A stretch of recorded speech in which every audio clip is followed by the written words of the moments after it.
Hi everyone. So I'm Jeremy Fox, and I'm going to be talking today about KubeHound, a tool I developed which is Bloodhound for Kubernetes. But I'm going to be talking less about the tool and more using it to kind of showcase why graphs are awesome in security. So a little bit about me very quickly. So I've been doing cybersecurity for about 10 years. A majority of my time has been in government. But the last 2 years, I've been working for Datadog as a security engineer. Datadog has got a very big Kubernetes deployment and hundreds of thousands of pods, and were keen to have a tool that would help them kind of get to grips with the security challenges around that.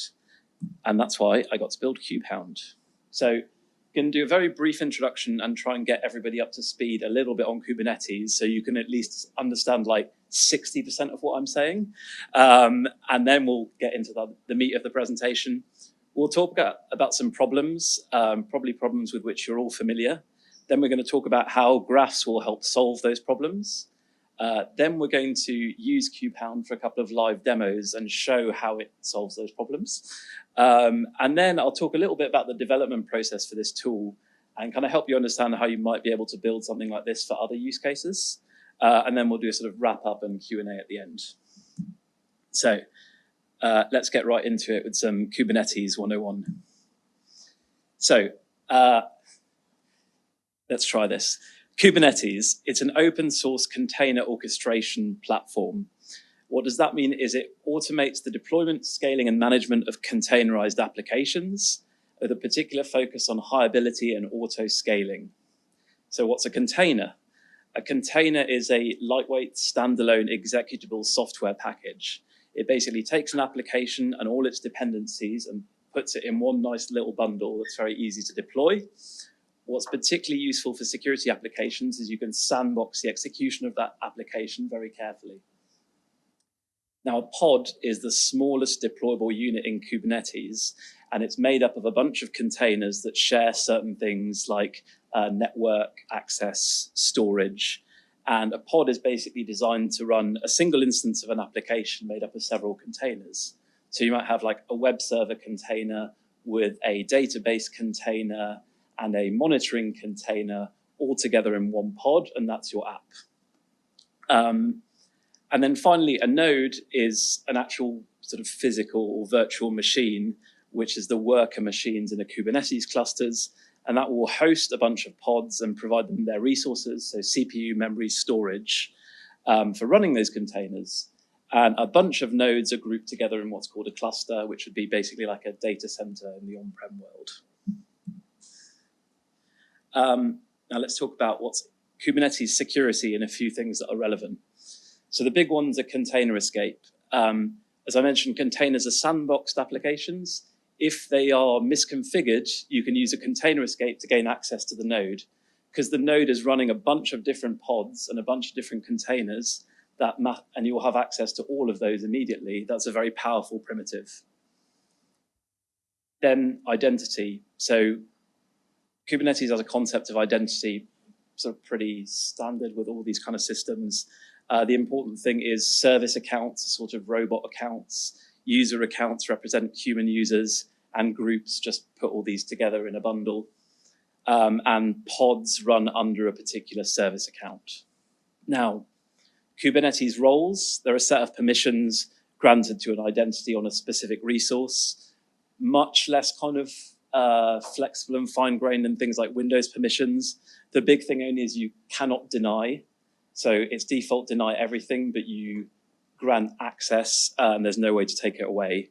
And certain permissions are very powerful. So for example, secrets lists means you can pull all the secrets of every service account that's running on the cluster.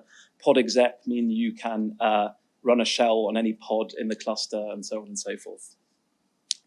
And finally, mount and volumes. So containers can mount volumes from the node into themselves to get access to data. Can be read-only or read-write. If you mess that up, it's usually a container escape. So very, very common kind of misconfiguration. Right, so now you know everything about container security and Kubernetes. We're going to talk about the problem space. So this is just a collection of problems that probably everyone's had at least some of them. And the first one is vulnerability context. So imagine here I've got two findings. On the left, I've got a finding of an overprivileged container. In this case, it's a web application that's exposed to the internet, running inside a container which has been configured with privileged equals true. What that does is it basically turns off all the sandboxing, making every container escape possible. This container's internet facing. The privilege isn't really required because you should just be running a web server. And because it's supposed to service a high volume of traffic, there's limited ability to audit that without generating too much noise. So that, in my eyes, is bad. On the other hand, we have another overprivileged container, same finding. This is actually a control plane DNS container that's running with capsys module enabled. This basically means that you have the ability to load kernel modules. This means you could load a kernel module, get kernel access, bypass all the sandboxing. But this is an internal service. The access to it is quite restricted, only from inside the cluster. And you actually need this privilege, which is a bit more fine-grained to run the application. Now, if you only look at it from the perspective of like a single point finding, it's very difficult to differentiate between those two without doing like a bunch of things like horrible allow listing. It's like, oh, this is DNS, so it's okay, but this is web server, so it's not okay. That gets very, very messy very quickly. So this is something we're going to try and look to address. The next thing is actually what seems like a simple question, but it's very difficult to answer, is how secure is your cluster? On a scale of 1 to 10. I think most people have a sort of intuitive feeling for how secure their environment is, but actually quantifying that is exceptionally hard. Here are some questions that might be nice to be able to answer, which might let us actually measure some of this. Probably still stolen a few of these off Bloodhound, but here we go. So for example, what's the shortest exploitable path between an internet-facing service and full admin on the cluster? What percentage of internet-facing services have an exploitable path to cluster admin? And also, we might want to measure change, so see whether all the work that we're putting in is actually meaningfully improving our security posture. So, things like what type of control would cut off the largest number of attack paths to see where we might want to focus our investment. By what percentage did the introduction of a particular security control reduce the attack surface? We put all this work on and potentially introducing friction, but what did it actually achieve? The next thing is about democratizing offensive security. So attack is hard. We were just talking earlier saying that, just understanding Kubernetes is hard enough. And to do an offensive assessment on a modern environment, you need to know Kubernetes. You need to know OS security to understand things like container escapes. You need that sort of evil bit attacker mindset to be able to chain these things together. And you need time as well. Now, I think generally it's agreed that having some kind of offensive mindset or offensive knowledge helps defenders. But as we said, attack is hard and defenders have a day job and offense changes really quickly, especially in this space. When I was doing the research for KubeHound for the attacks, I was reading blogs that were a year or 18 months old, and what they were describing just didn't work anymore because it had changed so much. So that's fast, like it's barely time to learn the thing and it's out of date already. Now, the other thing is scale. So I'll take Datadog as an example of a sort of modern tech company. Exactly how big the environment is technically confidential, but I have some corporately authorized talking points here. So we have tens of thousands of nodes, hundreds of thousands of pods, and multi-cloud. And the traditional kind of pen test methodology just doesn't scale to this level. I think I did some napkin math, and it would take our pen test team 6 months of just continuously only doing Kubernetes infrastructure assessment all the time to do all of our clusters, and then they'd have to start again. And they probably all quit after about 3 months, but that's a different case. So those were our problems. Now let's talk a little bit about solutions. And the solution is the intersection of graph theory with offensive security. I think everyone here knows that when I talk about graphs, I don't mean these, I mean these. So mathematical structures used to model objects and their relationships. So let's do a quick refresher on graph theory. I'm going to whiz through this because I think everyone here is pretty up to speed with this kind of thing. But a graph is a data type used to represent complex nonlinear relationships. So in KubeHound, our graph will represent a Kubernetes cluster. A vertex is the fundamental unit of which graphs are formed. It's also known as a node, but we have nodes in Kubernetes, so that gets very confusing. So I'm always going to say vertex. And in KubeHound, they would represent things like containers or pods or service endpoints. An edge is a connection between vertices. It's just a relationship between those two objects.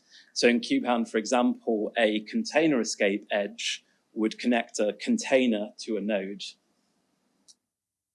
And finally, a path is just a sequence of edges which joins a sequence of vertices. And we'll have an example of that in a second. But the idea of attack graphs is we're trying to model attacker behavior as a data structure.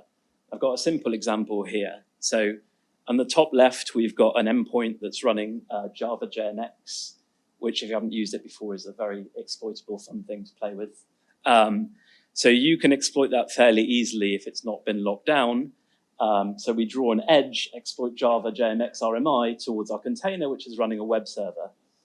We know that container is running on a node. So if it's misconfigured, as in our previous example, we can draw an edge of container escape NSEnter between the container and the node.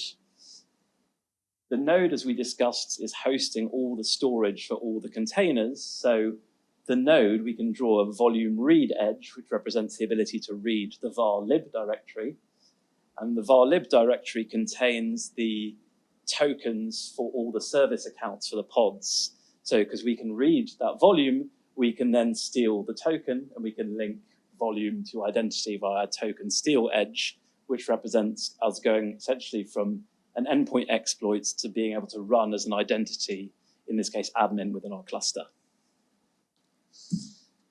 So I'm just going to cover quickly some KubeHoundisms, and then we'll get to some more interesting demos. So we talk about entities, and that's the vertices of KubeHound. Most of the time, these kind of map one-to-one with Kubernetes stuff. So Kubernetes has containers, KubeHound has containers.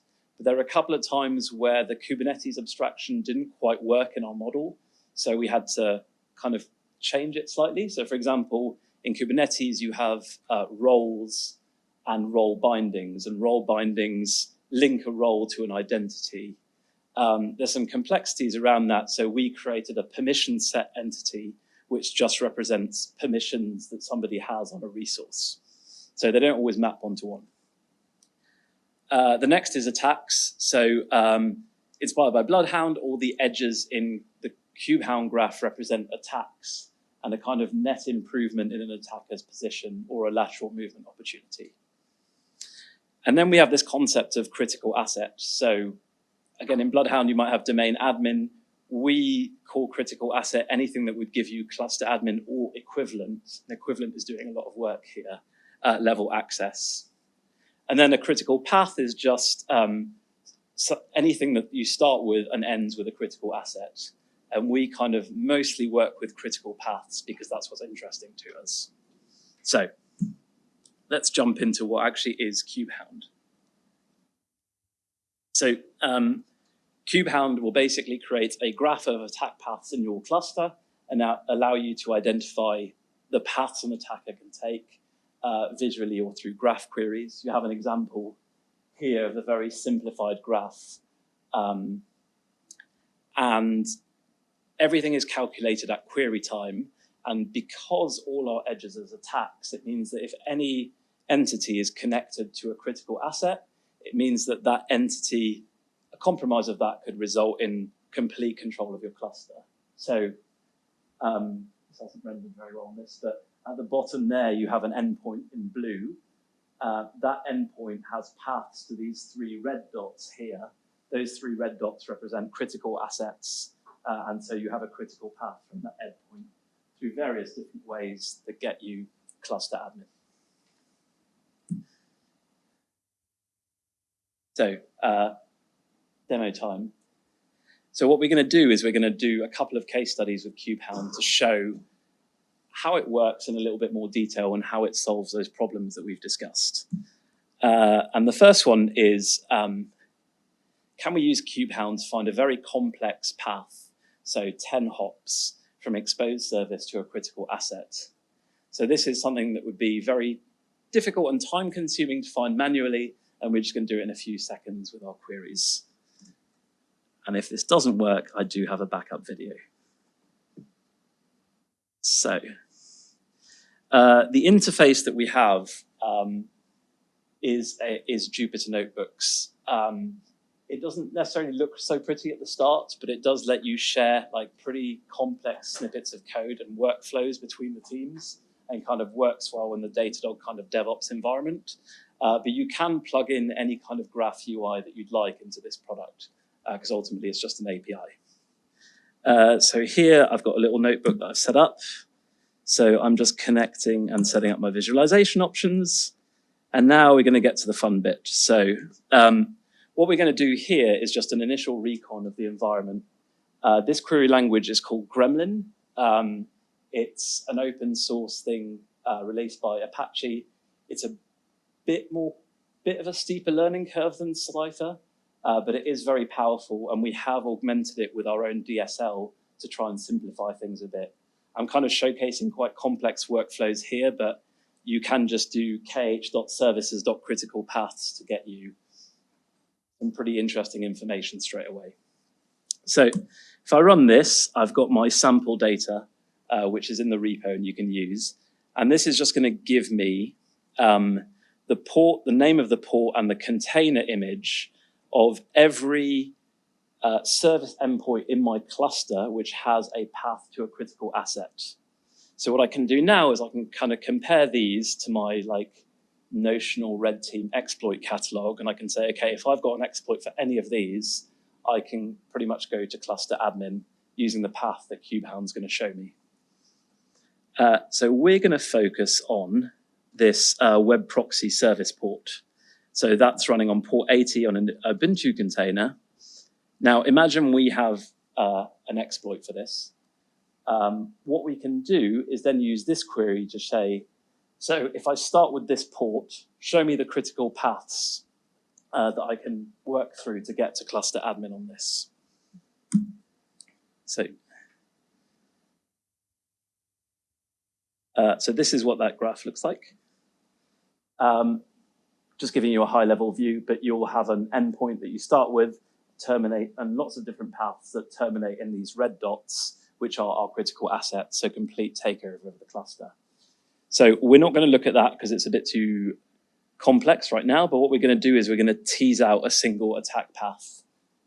In this case, we're going to tease out a very complicated attack path to kind of show off the tool using a fairly complex query that you would never use in real life. But this is our actual attack path. So let's just get this up. So we start here with our endpoint. So this is our, let me zoom in a little bit more.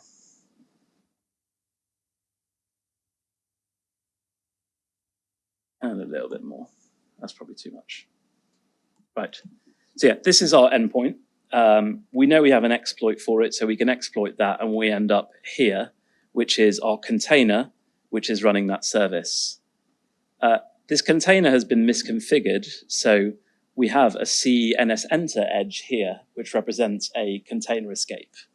So if you're not familiar with what that is, we've kind of documented all of these on our website, so kubernetes.io. Sorry, kubehound.io. So here we go. So we can just go and look it up on here.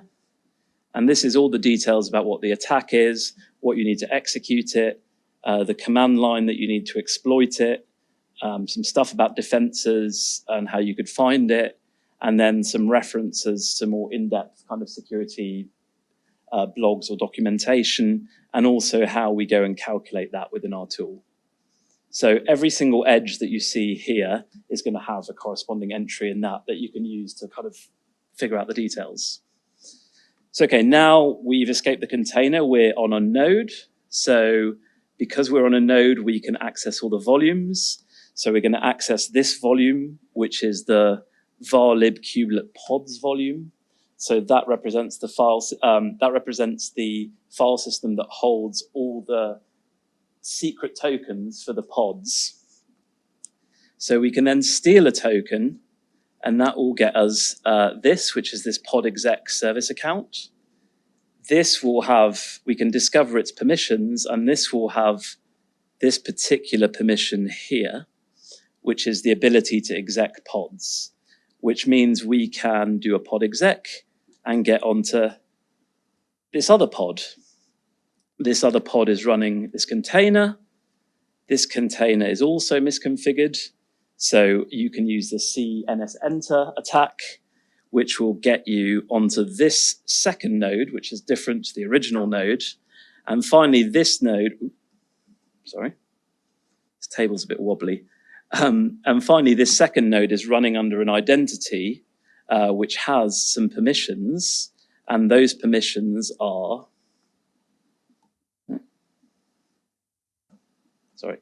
and those permissions basically are these very powerful certificate-based permissions, which give you the equivalent of cluster admin.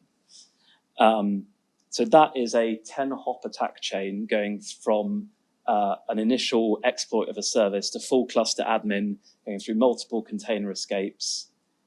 That would take a very experienced red team a long time to find by hand, and we've just kind of teased it out. And hopefully, most people with just a baseline knowledge of security could kind of follow that roadmap and the documentation to really understand how that attack works, what's possible, and also think about the defenses that you could implement. So,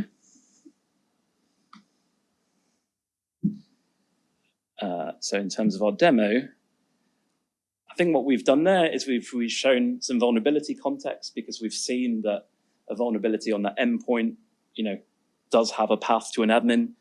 We've shown scale. We don't need to hire a red team to do that. We can just run the queries. And we're kind of democratizing offense as well, because that was a really very complicated attack that we just went through.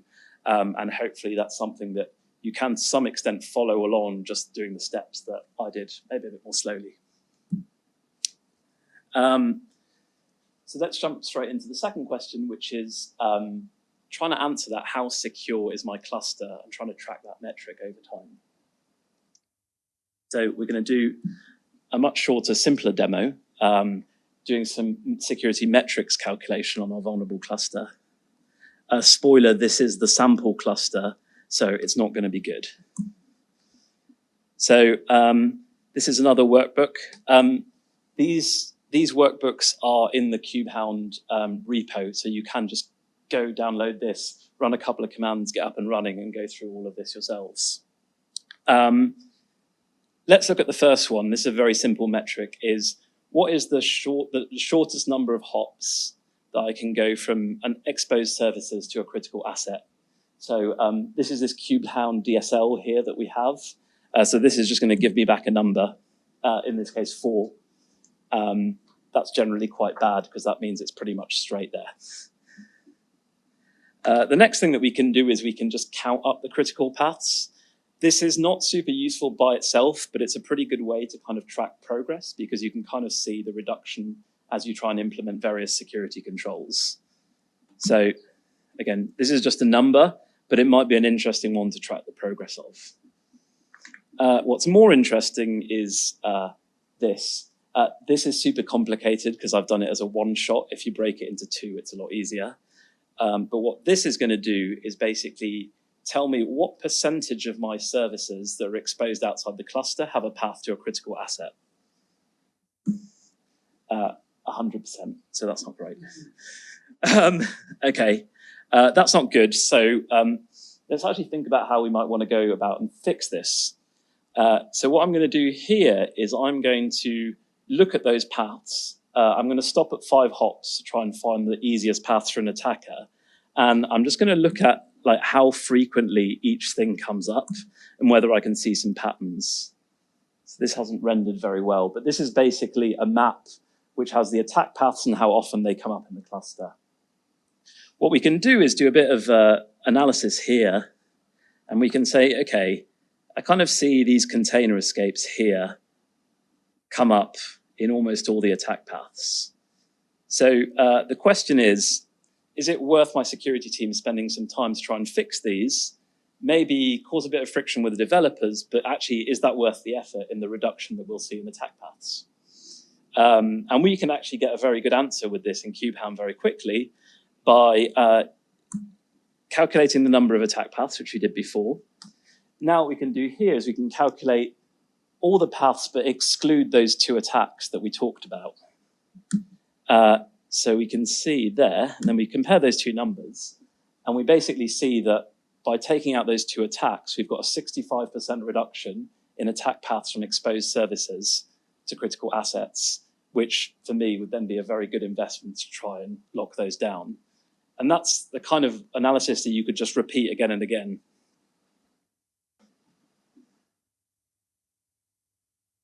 So if we go back to our slideshow. So there we have it. We've quantified security posture using our little workbook. This works very well at scale. If you have to render the graph and kind of churn through all that data, that gets quite like memory intensive for really big environments. But these kind of metrics scale really, really well to almost any size of environment and let you kind of track things in a kind of quantitative way as well. And finally, again, we're kind of democratizing offense because we're able to distill a kind of picture of what an attacker could do into your cluster in some kind of easy to understand sort of maps and metrics for defenders.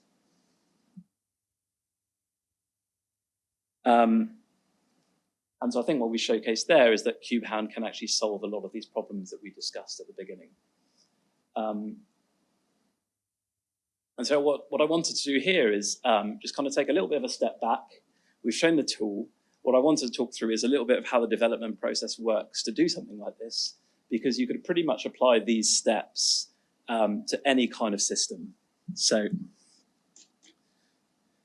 yeah, it's a very powerful approach. Here's a couple of other ideas that have been kicked around of where we'd like to do this as well, but you could model like a workstation endpoint with all your apps and see how they could lead to admin through privilege escalation. You could look at SaaS identity, which we've talked about a lot here. HashiCorp Vault, we use a lot of Datadog as another good candidate for this kind of thing, with lots of kind of groups and permissions and things, and like AWS and a whole cloud environment as well. So the first stage of this was, I didn't know a whole lot about Kubernetes, so just did a whole bunch of research. We looked at basically any conference talks, blogs, tooling, and videos of the last 5 years, and pretty much read them all, and tried to kind of break them down a little bit and categorize them. I've got an attack here, which was one of the examples that came from our research from CyberArk in RSA 2020. And I'll show you how we basically took the research and then we've kind of turned it into a basic graph. The idea here is an attacker compromises, gets credentials which let them get pod create permission. So they can create new pods in the cluster. What they're going to do is they're going to create a custom container with a script that will run on startup. And what that script is going to do is it's going to query the Kubernetes API and try and steal all of the secrets and then post them to some attacker-controlled endpoint. The attacker is then, if you haven't added additional security to your cluster, anybody can do this. The attacker can create a pod with an identity that has the ability to read those secrets from the API.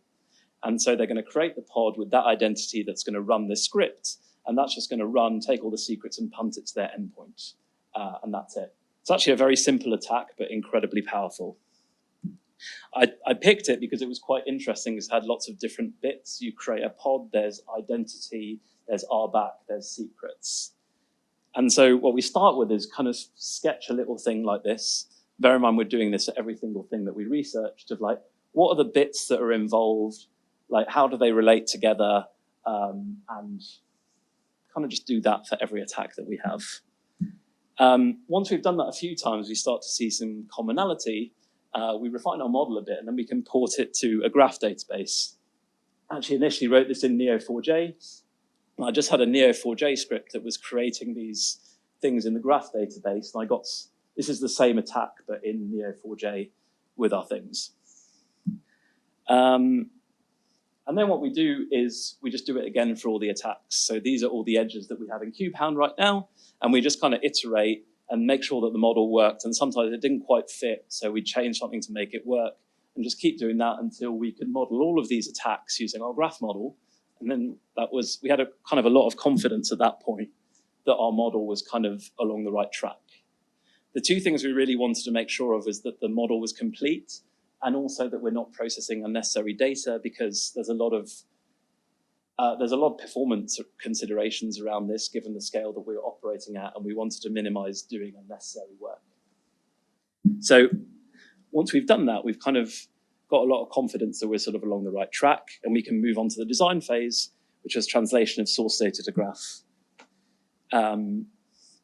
So first thing we do is we take those sketches and we really formalize them into our graph model, like a database schema, you know, what the vertices are, what their properties are, what the edges are, but specifically how we go and calculate the vertices and the edges from the data that we're pulling in, which is the trickiest part. So what data do we need, and what algorithm are we going to run over that to create our graph? The next bit was trying to understand that data pipeline. So how do we get that data? Which resources do we need to get to create the vertexes that we need? Do we have all the data we need to support these algorithms that we've decided? And also everything about dependencies. The big thing about dependencies was trying to do as much work in parallel as possible to try and, again, improve the perf, not block on anything, and try and make this, you know, run on pretty big environments very quickly. And after all of that, we end up with something like this. This is in the repo, which is actually very funny because it's very similar to what Andy was telling me about how they did Bloodhound Enterprise. We basically pull in data, write it to a NoSQL database, so a MongoDB. We then write into the graph, the vertices into the graph. We then run queries on the DB. We then run queries on the DB, which can all be run in parallel to try and create our edges. So we can do things like, give me all the containers which have privileged equals true flag, because then I know that that container will have an edge to the node that's running it. And we just do all of that in parallel, and then we write it all to a graph DB, and then we're done. That's very fast, very simplified. We do have a very comprehensive architecture doc in the repo if you are interested in this.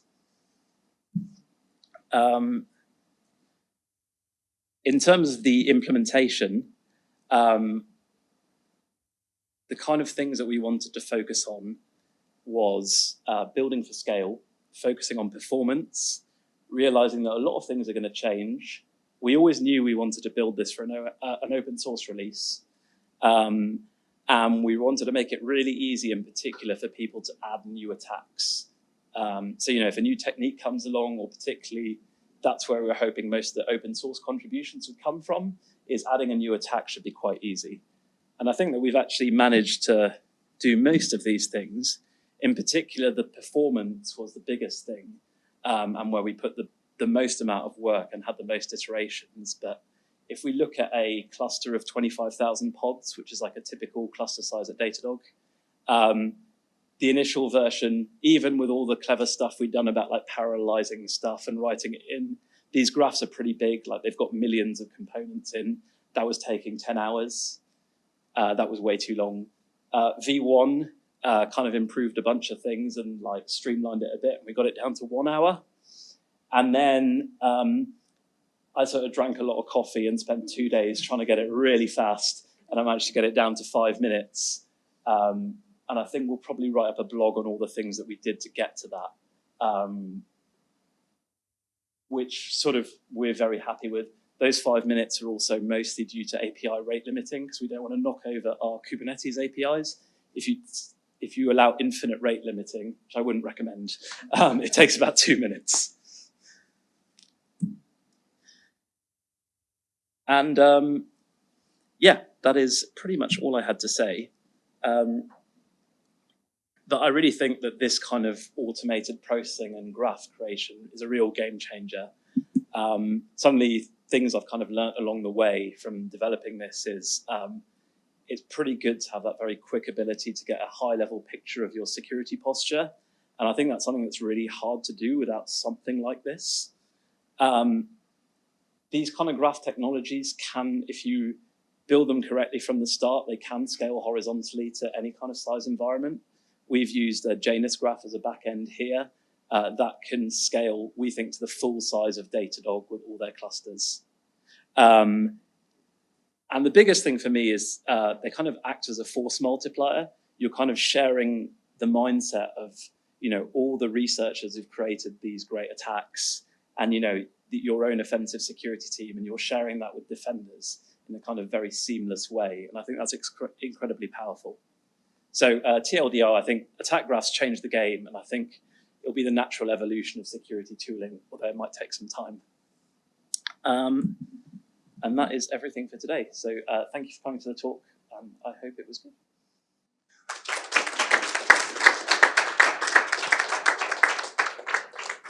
We do have a little bit of time for questions.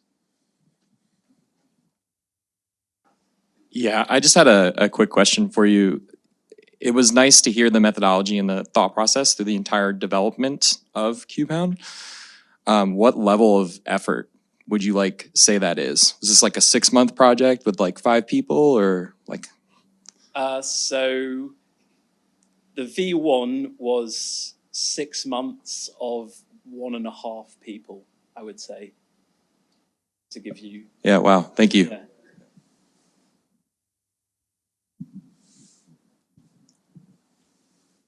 How have you operationalized this at Datadog? So is it wired up to all your clusters into perpetuity? Do you have a representative cluster?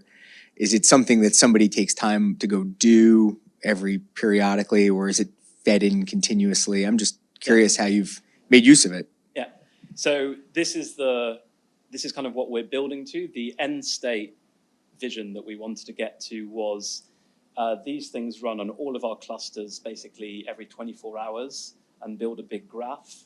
And that graph is centrally hosted so anyone can then query it. And we'll also run the kind of metrics that we talked about automatically and alert on any significant deviations. For example, something changed in the environment, the attack path count doubled or something, an alert on that. We haven't quite got there. That's being worked on because it needs some additional dev from what's in the open source project to deal with all the internal stuff, but that's what the team are working on right now. So at the moment, it's being used by the offensive security team for their pen tests when they're pen testing a cluster, being used manually on our very high priority clusters, for example, like our PCI clusters.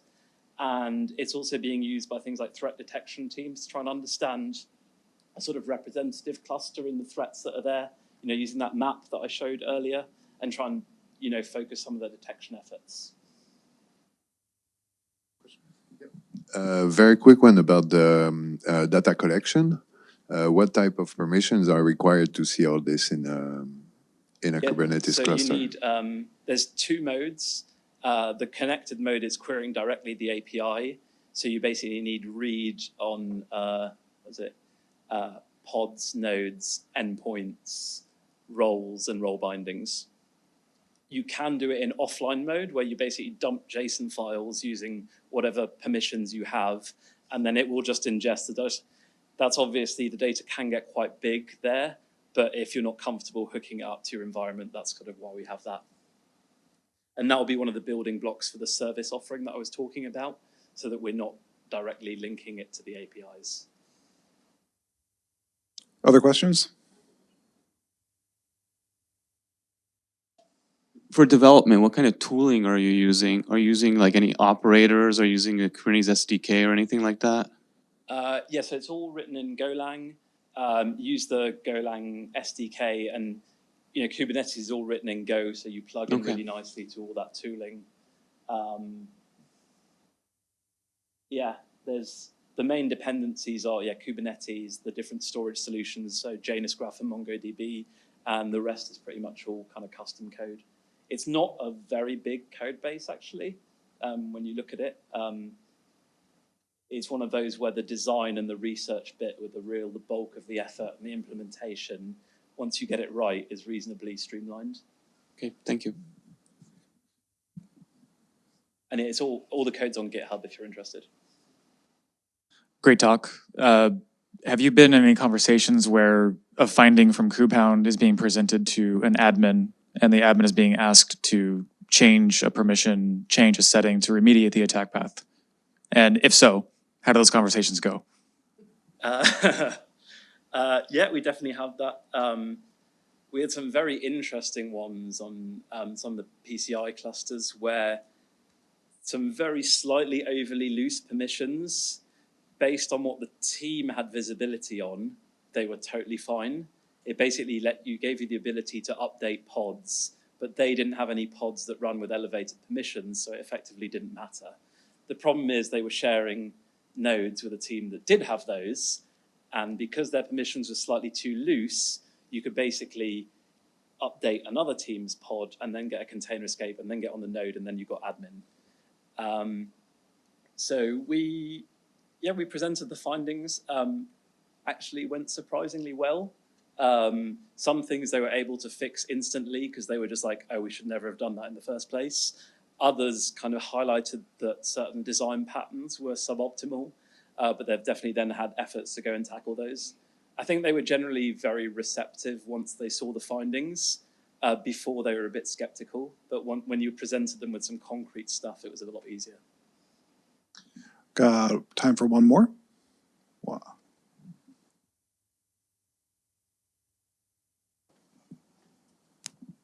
Thank you. Do you just need read on the API server, or are you running something in the cluster? So you just need read on to the API server. Okay. Awesome. We probably, when we deployed it as a service, would run something in a cluster just because that's how we deploy software, but you don't have to. Thank you very much, Jeremy. That was fantastic. Let's give him another round of applause.